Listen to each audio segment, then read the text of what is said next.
안녕하세요. 오늘도 사연 살롱을 찾아주셔서 감사합니다. 사연을 보내는 저는 올해로 30대 중반에 접어든 가정주부이면서 지금은 어느 정도 성공했다는 평가를 듣고 있는 사업가예요. 친정 어머니와 함께 시작했던 음식 관련 사업이 성공을 이루면서 지금에 이르게 되었죠. 제가 성공을 이루기 직전, 그러니까 20대 후반에 갓 결혼한 새댁이던 시절 이야기랍니다. 남다른 음식 솜씨를 가진 친정 엄마의 영향을 받아서일까요? 대학교에서 식품영양학과를 전공하게 되었어요. 졸업하던 겨울부터 곧장 어느 요식업 회사에 사무직으로 근무하게 되었고요. 그 즈음 만나기 시작한 남자친구가 바로 지금의 남편이에요. 남편은 저와 같은 대학의 호텔 경영학과 출신이었고 어느 호텔에 근무하고 있는 사회초년생이었어요. 저희 둘 모두 넉넉한 집안 형편은 아니었기에 치열한 사회초년생 시절을 보냈죠. 그 바람에 연애 기간도 꽤나 길어졌고요. 그 긴 연애 시간을 지탱할 수 있었던 건 당연히 저희의 깊은 사랑 덕분도 있었지만 친정엄마의 밥심 또한 한몫 단단히 거들었어요. 남자친구는 본가에서 해주는 밥은 맛이 없다면서 친정엄마가 때때로 불러다 차려주는 밥상을 무척이나 기다리고 반겼어요. 친정어머니와 저는 고봉밥을 매번 복스럽고 맛나게 뚝딱 해치우는 그를 보며 사윗감이구나, 남편감이구나 싶더랬어요. 그렇게 긴 연애 기간이 흐른 뒤 각자의 직장에서 자리를 잡게 된 저희는 자연스럽게 결혼 준비를 시작했고요. 결혼 준비를 시작하면서부터 남편이 왜 그렇게 본가의 밥을 싫어했는지 딱 느낌이 오더라고요. 원인은 바로 시어머니였죠.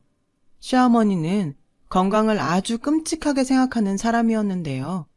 본인 스스로 그 건강의 비결을 채식이라고 입이 닳도록 강조할 만큼 강력한 채식주의자였어요.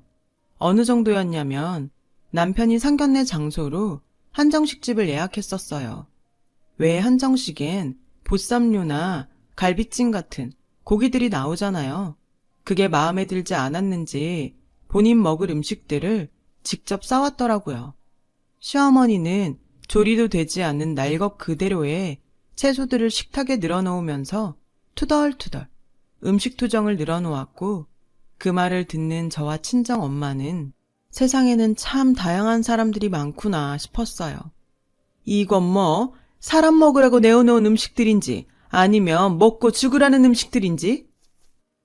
채식 좋아하시나 봐요. 좋아한다기보다는 말이야 바른 말이지. 인간은 원래가 초식동물이야 초식동물. 그렇게 생각하시는구나. 그런데 이 자리에도 고기 안 들어간 음식들은 많지 않나요? 그렇게 보이긴 보여도 밖에서 사 먹는 음식들은 도통 믿을 수가 없어. 네? 뭐 하나 동물 성분이 없는 음식들이 없잖니. 고추장에도 동물성 성분 조미료가 들어가 있고 김치에 들어간 젓갈도 동물성 성분이고 된장찌개에도 하다못해 멸치 육수라도 썼겠지. 동물성 성분들은 하나같이 독이에요. 사람 죽이는 독. 네. 여러분들께서는 비건이라는 말을 혹시 들어본 적 있으신가요? 육류, 가금류, 난류, 어류, 유제품들을 섭취하지 않는 형태의 채식주의자를 지칭하는 말이 바로 비건인데요.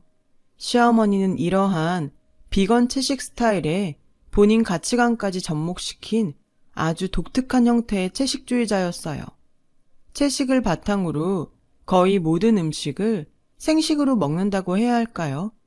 식자재를 불에 강호하지 않은 채로 자연 상태 날 것 그대로 먹거나 혹은 말려서 먹는 방식이죠. 불에 가공해서 먹는 음식은 오직 밥 하나뿐이었어요. 그런 시어머니의 식탁을 간단히 설명하자면 이래요. 따끈따끈하게 지어놓은 쌀밥에 반찬이라고는 날 것 그대로 썰어놓은 당근, 오이, 말린 호박과 가지 등 채식이 전부였어요. 그 반찬들을 오직 굵은 소금에 찍어 먹기만 할 뿐이었죠. 고추장이나 된장 같은 양념들도 절대로 식탁에 올리는 법 없었죠. 물론 시어머니가 채식주의자라고 해서 흉보자는 건 아니에요. 세상에는 사람들 숫자만큼이나 다양한 삶의 방식이 있고 채식주의 또한 그 중에 하나일 뿐이니까요. 범죄를 옹호하는 것을 제외한 모든 삶의 방식이 존중받아 마땅한 만큼이나 시어머니의 채식 또한 존중받아 마땅한 것이라 생각하고요. 하지만 문제는 시어머니 본인의 채식주의를 타인에게 억지로 강요한다는 것에 있었어요. 결혼 후 한동안은 큰 문제 없이 보냈어요. 시댁과 신혼집이 제법 거리가 되었던 데다가 남편이 저의 든든한 방패막이가 되어주었거든요. 그러던 어느 날, 있잖아 여보, 지금 제일 받고 싶은 선물 딱 한 가지만 말해봐봐. 선물? 자기 성과금 받았구나? 물질적인 거 말고, 응? 장모님 애인 생기셨대? 잘됐다. 혼자 많이 외로우셨을 텐데. 자꾸 뭐래. 나 지금 우리 얘기하고 있거든. 당신 설마 눈치도 못 채고 있었던 건 아니지? 무슨? 나도 안다 뭐. 고마워 여보. 고생 많이 했어. 앞으로 더 열심히 살자 우리. 아들인지 딸인지는 안 물어봐? 그게 뭐가 중요해. 아들이든 딸이든 건강하게 낳아서 잘 키우면 되는 거지. 왜 그렇게 빤히 봐? 당신 표정이 완전 기뻐하는 사람 같지는 않아서. 왜? 아빠 되는 거 부담돼? 부담이라기보다는 그래, 숨길 일은 아니니까. 나 해외 연수 기회 잡았어. 한 3, 4년 외국에 있는 호텔에서 근무하게 될 것 같아. 에이, 난 또 뭐라고. 좋은 일이잖아. 태어날 아이의 부모이기 전에 당신에게도 당신의 삶이 있는 거고. 아이는 나랑 친정엄마가 잘 돌볼게. 마음 편히 다녀와. 얘기는 고마운데 난 자꾸 우리 엄마가 걱정돼가지고. 시어머니가 왜? 채식? 걱정하지 마. 설마 임신한 며느리한테까지 강요하겠어? 그래도 마음이 좀... 정말 괜찮겠어? 진짜지 그럼. 내 가정은 내가 지킨다. 와이프 믿지? 남편은 그렇게 저희 전폭적인 지지를 받으며 해외 연수를 떠났습니다. 혼자 남겨진 저는 임산부로서 그리고 사회인으로 최선을 다했어요. 그러던 어느 날 저는 뜻밖의 진단을 받게 되었어요. 유산 위험이 있다는 진단이었는데요. 다행히 큰 위험은 아니었어요. 다른 임신 초기의 임산부들보다 아주 조금 위험이 높을 뿐 정상적인 생활에 지장을 주거나 크게 신경 써야 할 정도는 아니었어요. 하지만 호시탐탐 저에게 희한한 형태의 채식을 전파할 기회만을 노리고 있던 시어머니에게는 약간의 유산조짐이 있다는 소식이 빌미가 되어버렸던 모양이었죠. 제가 진단을 받아들기가 무섭게 저를 시댁 식탁에 불러다 앉히더라고요. 그 식탁에는 당연하게도 시어머니 스타일의 채식 식단이 차려져 있었고요. 사부인 통해서 얘기 들었다. 유산조짐이 있다지? 다행히 심각한 정도는 아니래요. 몸에 무리가 갈 만큼 격렬한 운동 같은 걸 당분간 삼가하라는 얘기였지 약을 먹는다던가 치료를 받아야 한다던가 하는 정도는 아니라네요. 땡! 그게 어미 될 사람 입에서 나올 얘기야? 네? 솔직히 태아가 위험한 상태인 것이 다 누구 때문이니? 다 너 때문이잖아. 혹시 지금 제가 음식을 함부로 먹어서 그렇다는 얘기를 하시려는 건가요? 당연하지. 인간은 원래가 채식동물인데 동물성 성분을 함부로 섭취하니까 유산 위험이 안 생기고 백이겠냐. 그 말이다 내 말이. 어머니, 사람이 건강하게 살아가기 위한 필수 영양소라는 것이 있는데요. 시끄럽고! 오늘부터 매일 저녁은 여기 와서 먹거라. 잠깐만 제 얘기를 들어주시면 식단도 내가 다 짜놓았으니 가져가서 꼭 지키거라. 지키는지 아닌지 수시로 검사할 테니 그리 알고. 명심해. 동물성 조미료나 육수 같은 것도 안 된다. 동물성 식품은 사람에게는 독이야. 다시 말씀드리지만 저는 시어머니의 채식을 존중해요. 하지만 그걸 저에게 무턱대고 강요하는 것까지는 도저히 존중할 수가 없더라고요. 저 식품 영양학과 나왔잖아요. 시어머니의 식단에는 필수 영양소가 굉장히 많이 결핍되었다는 걸 모를 리가 없잖아요. 아니, 여러분이 보셨어도 문제 심각한 식단이다 싶을걸요? 심지어 저는 임산부잖아요. 보통 사람들보다 훨씬 잘 챙겨 먹어야 하는 임산부요. 그런 임산부에게 정상적인 채식도 아니고 거의 생식 수준의 기이한 채식을 강요한다니요. 그러거나 말거나 시어머니는 본인의 채식 스타일을 자꾸만 저에게 강요했어요.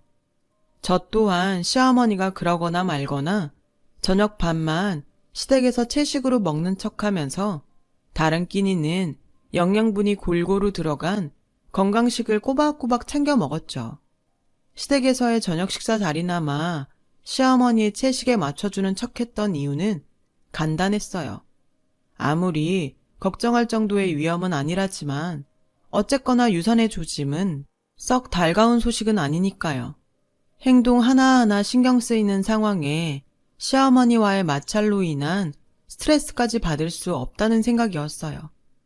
참 다행스럽게도 친정어머니가 저와 태아의 건강을 지키는데 아주 큰 도움을 주었죠. 친정엄마는 임산부 딸을 위해 매일같이 새로운 반찬을 해다 주셨고, 저는 맛도 좋고 영양소도 풍부한 친정엄마의 음식 덕분에 유산 위기를 극복해 나갈 수 있었어요. 하지만 시어머니도 부모다 생각하고 솔직하게 털어놓으렴. 네? 낮에 고기 먹었니? 무슨 말씀이신지. 무슨 말씀이기는 너한테서 고기 냄새가 나서 하는 말씀이지. 순간 저는 기겁을 하고야 말았어요. 시어머니가 초능력자인가 싶었어요. 그날 점심에 소고기 뭇국을 먹었거든요. 그런 저의 표정을 읽었는지 시어머니의 호통이 이어졌어요. 네가 이럴수록 아이의 건강을 해치는 길이라는 것만 알아둬. 명색이 애미가 돼가지고 뱃속에 태아를 죽이는 꼴이야. 아무리 그래도 말씀이 너무 심하시네요. 정작 태아의 건강을 해치고 있는 사람이 누군지도 모르면서. 더 말할 것도 없다. 이대로 유산하는 꼴을 잠자코 지켜보느니 옆에 바짝 붙어서 직접 돌봐주는 수밖에. 시어머니는 그 길로 짐을 바리바리 챙겨 시댁을 나섰어요. 잠시 후 시어머니가 저를 이끌고 도착한 곳은 황당하게도 저의 신혼집이었어요. 제가 뭐라 말할 겨를도 없이 시어머니는 당연하다는 듯이 안방에 짐을 풀었고 저는 졸지에 작은 방으로 밀려난 신세가 되었어요. 제일 큰 문제는 시어머니의 기이한 채식 강요로부터 벗어날 방법이 완전히 사라졌다는 것이었죠. 한 집에 살게 되었으니 아침과 저녁 식사를 함께하는 건 당연했고 그나마 회사에서 먹는 점심마저 시어머니가 도시락을 싸주겠다며 나섰으니까요. 그 도시락은 물론 쌀밥을 제외한 모두가 생식 스타일의 채식 도시락이었어요. 시어머니를 어느 정도 맞춰드려야지 했던 처음 생각과는 다르게 시어머니와 함께 지내는 모든 순간이 저에게는 고통과 스트레스, 그 자체인 시간들이게 된 거예요. 집에 있는 모든 시간에 저의 곁에 딱 달라붙어 채식 공부를 시켰어요. 식품 영양학 전공자인 저로서는 동의할 수 없는 내용들이었고요. 하다 이대로는 안 되겠다 싶었던 저는 결국 시어머니에게 맞서기로 했어요. 이렇게까지 하시는 이유가 뭔데요? 어머님도 들어서 아시잖아요. 유산 위험은 넘겼다는 거. 누가 그러디? 다 괜찮아졌으니 안심해도 된다고. 내 눈에는 하나도 괜찮을 것 없는데? 누가 그러긴요. 같이 산부인과 가서 들었잖아요, 분명. 왜요? 말도 안 되는 채식 강요하겠답시고 이제는 전문가인 의사까지 거짓말쟁이로 만들려고요? 넌 애가 꼭 그러더라. 한마디를 하면 두 마디를 알아들어야지. 한마디도 제대로 알아듣지를 못해. 제가 못 알아들은 얘기가 뭔데요, 도대체? 육식 성분은 독이야. 네 입으로 들어간 독은 고스란히 태아에게 축적된다. 육식 성분은 절대로 독 아니고요. 제 입으로 들어간 영양소가 태아에게 전해지는 건 맞지만 애초에 독이 아닌데 문제될 것도 없잖아요. 오히려 필수 영양소를 충분히 섭취하는 게 중요하지. 사람은 원래가 채식동물인데 육식 성분이 왜 독이 아니니? 대답해봐. 과학적 역사적으로 따져봐도요. 사람은 채식동물이 아니라 채식, 육식 함께하는 잡식성 동물이에요. 그 사실이 그렇게 싫으면 채식동물 혼자 지키면서 사시면 된다니까요. 강요하지 말고. 일 없다. 내 너를 꼭 채식주의자로 개조시키고야 말 것이야. 우리 손주를 위해서라도 그렇게 해야겠어. 막말로다가 너한테 쌓인 독과 같은 육식 성분이 모유에 고스란히 남아서 우리 손주한테 갈 텐데 친할머니 입장에서 그걸 어떻게 보고만 있다든. 어머님!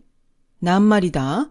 우리 손주가 태어나면서부터 채식주의자이면서 몹쓸 육식 따위는 모르는 올바른 삶으로 이끌고 싶어. 그게 내 솔직한 진심이다. 나 원참. 그쯤 해서 저는 할 말을 잃고야 말았어요. 아니 제가 술, 담배라도 하고 다니면 또 몰라요. 기껏해야 과학적으로 밝혀진 진실에 따라 필수 영양소를 골고루 섭취하며 태아와 저의 건강을 돌보겠다는 거잖아요. 아이가 태어난 다음에도 그래요. 어린아이가 건강하게 성장하기 위해서는 필수 영양소의 섭취가 얼마나 중요한데요. 그래서 요즘 절에서조차 꼬꼬마 동자 스님에게는 일부러라도 고기를 먹인다고 하는 거고요. 그런데 시어머니이면서 친할머니 될 사람은 입만 열었다 하면 채식 만세, 인간은 채식동물, 육식 성분은 독, 이러고 앉았으니 거기다 대구선 제가 무슨 말을 더 하겠냐고요. 속 위에 경읽기도 정도가 있는 거고 떠들어봤자 제 입만 아플 뿐이죠. 그렇게 한동안 다툼의 날들이 이어졌어요. 제가 시어머니께 시댁에 돌아가라고 넌지시 얘기를 꺼내보았자 역시나 씨알도 먹히지 않았죠. 그러는 사이 저의 식단은 온통 기이한 채식투성이었고요. 꽤 긴 시간 제대로 먹지 못한 데다가 극심한 스트레스까지 겪어버린 저는 결국 회사에서 근무하던 중에 쓰러지고야 말았어요. 쓰러진 원인은 당연히 영양실조와 극심한 스트레스, 무엇보다 충격이었던 사실은 저의 영양실조로 인해 태아가 전보다 훨씬 큰 유산 위기에 놓여버렸다는 것이었어요. 산부인과 의사로부터 진단을 듣는 내내 저의 뇌리에는 섬뜩한 생각이 스쳐가더군요. 이대로 시어머니가 곁에 있으면 나와 태아에게 똑같은 위협이 언제든 다시 닥쳐올 수 있겠구나. 아니, 분명히 닥쳐올 것이다. 무사히 출산을 마친다 하더라도 시어머니가 나도 모자라 아이에게까지 기이한 채식을 강요할 테니 아이의 건강에도 위협이 되겠지. 그래서 저는 시어머니를 저와 태아의 곁에서 떼어놓기로 결심했어요. 그런데 저와 친정엄마가 그 결심을 되새기며 집으로 돌아오던 순간 저희 모녀야 앞에는 충격적인 광경이 펼쳐졌어요. 친정엄마가 임신한 딸을 위해 냉장고에 가득 채워놓은 음식들을 시어머니가 동네 떠돌이 개밥으로 주고 있더군요. 그냥 음식도 아니고 친정엄마가 밤을 새워가며 만들어다 주신 정성 그 자체인 음식들을요. 저는 결국 격분하고야 말았어요. 지금 무슨 짓을 하는 건지 알고는 있으세요? 이깟 독쓰레기들 개밥으로 버리고 있잖니. 왜? 그게 문제라도 된다든? 그 음식들이 어떤 음식들인지는 관심도 없죠? 넌 배운 만큼 배웠다는 애가 말이 참. 입은 틀어졌어도 말은 똑바로 하렴. 이게 어딜 봐서 음식이니? 아, 진짜. 그래요, 채식주의자? 좋죠. 그게 뭐 나쁜가? 사람에게는 각자의 가치관이라는 게 있는 법이니까 존중합니다. 그래? 아이고야, 이제야 네가 좀 올바른 생각을. 근데 이건 아니죠. 동물성 성분이 독이라는 말도 시어머니 본인이 주장하는 이상한 채식 식단이 건강식이라는 말도 절대 동의 못해요. 자신의 가치관을 타인에게 이런 식으로 강요하는 것도 더 이상은 존중할 수가 없겠습니다. 동의할 것도 없고 존중할 것도 없어. 어른이 하는 말이니까 넌 그냥 나 죽었소 하면서 시키면 시키는 대로 따라해. 저 지금 응급실 다녀오는 길이에요. 근무하다가 쓰러져서. 혹시 고기 먹었니? 뒤에서 그러고 다닐 줄 진작에 알아봤다. 제대로 못 먹어서 쓰러진 거예요. 영양실조. 그놈의 이상한 채식 강요 때문에 받은 스트레스가 원인이기도 하고요. 저와 태아에게 독은 동물성 식품이 아니라 어머님 그 자체였다고요. 너 지금 친정엄마 앞이라고 체면 세우니? 이게 어디 버르장머리 없이?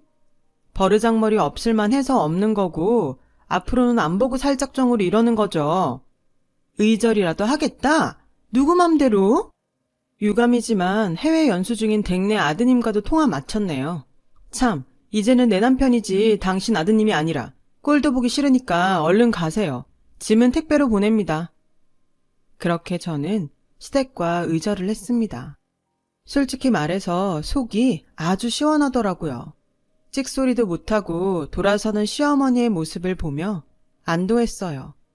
저와 태아의 건강을 위협했던 원인이 사라진 것이니까요. 그런 저와 태아를 위해 친정엄마는 무척이나 애를 쓰셨어요. 못된 시어머니 대신 신혼집에 들어와 삼시세끼 맛도 좋고 영양가도 풍부한 음식을 해주셨죠. 덕분에 저는 빠르게 건강을 회복할 수 있었고 떡두꺼비 같은 아들을 순산했어요. 세상과 바꿔도 아깝지 않을 만큼 사랑스러운 아이예요. 그 무렵 육아휴직을 낸 저는 아들을 돌보며 겸사겸사 새 사업도 구상하게 되었습니다. 친정어머니의 음식 솜씨를 활용한 식품 제조업이었어요. 역시나 친정어머니의 음식 솜씨는 참 대단한 것이더군요. 친정엄마의 레시피를 활용해 시작한 식품 제조업은 그야말로 대박이 났어요. 첫째 아이가 두 돌을 맞이할 즈음에 이미 몇몇 급식소에 납품 계약을 체결했고 작은 공간에서 시작했던 사업은 순식간에 공장을 차리기까지 이르렀어요. 그렇게 저와 친정어머니는 한동안 사업 확장차 출장을 연달아 다니는 분주한 일정을 보내게 되었어요. 얼마 뒤 모든 출장을 마친 저와 친정어머니가 오랜만에 공장으로 돌아오던 날, 저희 모녀는 황당한 상황과 마주했습니다. 아니 글쎄, 공장에 새로 들어온 구내식당 직원들 중에 의절한 시어머니가 섞여 있더라고요. 시어머니도 놀라기는 마찬가지였는지 저에게 먼저 말을 걸어오더군요. 그렇게 보지 말거라. 너희는 회사인 줄은 몰랐어. 오늘이 처음 나온 참이고. 여기 회사잖아요. 제가 사장이고요. 말을 가려주시죠. 에이, 같이 보낸 정이 있는데 뭘 또 그렇게까지. 공과 사 정도는 구분해달라는 말이에요. 저희 엄마와도 회사에서는 서로 존대합니다. 아무튼 일단 일 보고 계세요. 자세한 내용은 직원들한테 들으면 되니. 말도 섞기 싫다. 이거니? 못 들으셨어요? 제가 사장이라고요. 말도 섞기 싫다는 건가요? 인사 관련해서 인사 담당자에게 묻겠다는 겁니다. 그러니 일단 일 보고 계세요. 저는 그 길로 인사 담당 직원에게 시어머니의 일을 물었어요. 저와 친정엄마가 출장에 바쁜 사이에 진행된 채용건이었고 인사 담당도 당연히 그 사람이 시어머니인 줄은 몰랐죠. 저와는 의절한 사이라는 건 더더욱 몰랐고요. 시어머니의 거취를 두고 짧은 고민을 시작했습니다. 시어머니가 극단적인 채식으로 인해 건강이 아주 심하게 상해버렸고 많지도 않던 재산이 치료비로 홀라당 싹 까먹어버린 신세가 무척이나 처절해 보였거든요. 처량한 신세의 사람이 시어머니이기에 측은지심이 들었던 것이 아니라 이미 채용되어버린 직원인데다가 사정까지 딱한 직원을 모질게 해고해버릴 만큼 악덕사장은 아니거든요. 제가 직원을 바로 해고해버린다면 인사 담당 직원 체면도 깎여버리는 일이기도 했고요. 그래서 아마도 시어머니가 조용조용 일만 잘해주었더라면 회사 사장으로서 고용을 유지하는 선택을 했을지도 모를 일이었죠. 하지만 시어머니가 첫 출근을 한 지 얼마 지나지 않아서 직원들로부터 불만사항이 접수되었어요. 구내식당 밥맛이 영 이상해졌다는 거예요. 컴플레인을 접수한 저는 곧장 구내식당에 음식 맛을 점검했죠. 아, 이건 시어머니의 지시겠구나. 감이 딱 오더라고요. 그래서 시어머니를 회사 밖으로 불러내었어요. 구내식당 음식 레시피 건드리셨죠? 무슨 얘기라는 거니? 아니, 무슨 말씀이신지요? 회사 바뀌니까 말씀 편히 해도 되고요. 속일 사람을 속여야죠. 음식 맛만 보면 딱 아는데. 그러니까 있잖니. 아니, 난 그냥 우리 직원들이 먹는 음식만큼은 건강했으면 하는 마음에서. 구내식당 음식이 어디가 어땠는데요?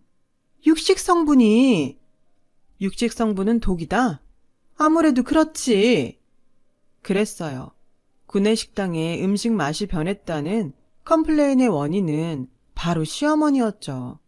시어머니가 구내식당 레시피에 슬쩍슬쩍 손을 댔더라고요.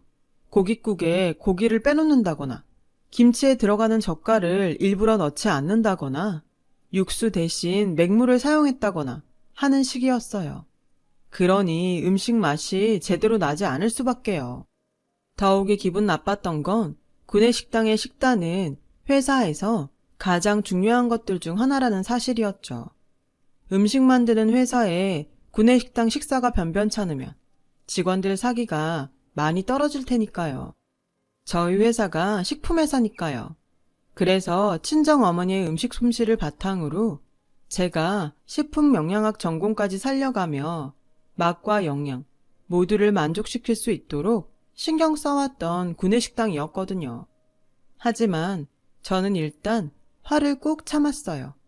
그리고는 회사의 창업주이자 사장으로서 시어머니에게 마지막 기회를 주기로 마음을 먹었어요. 좋아요. 지난 일은 없던 것으로 해드리죠. 그래 주겠니? 대신 조건이 하나 있습니다. 조건? 어디 말해보렴. 일만 계속할 수 있다면야 틀어주고 말고. 구내식당 레시피에 손대지 마세요. 채식주의를 다른 사람에게 강요하지도 마세요.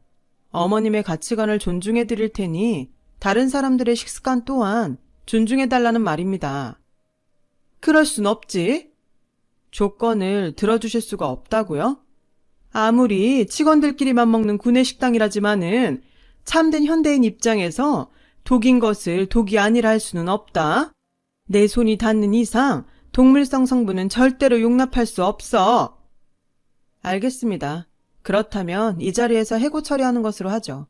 인사팀 직원에게 가셔서 해고 처리되었다 말씀하시고 적법한 절차 안내받으시면 되겠네요.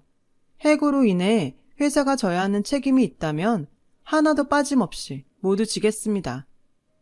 에이, 또 그렇게 모질게 굴 것까지야. 아닌 말로다가 나 여기 아니면 갈 데가 없어요. 이 나이에 취직 자리라고는 식당 아르바이트가 전부인데 그나마도 녹록치가 않아요. 왜 녹록치가 않을까요? 뻔하죠. 그 식당들에서도 그 말도 안 되는 채식이 어쩌고저쩌고 그렇게 하다 쫓겨났을 거 아닌가요? 유감이지만 저희 회사도 마찬가지입니다. 음식 가지고 장난치는 사람을 구내식당에서 고용할 수는 없으니까. 결국 시어머니는 그 자리에서 해고 처리되었고 저희는 긴 악연의 마침표를 찍게 되었어요.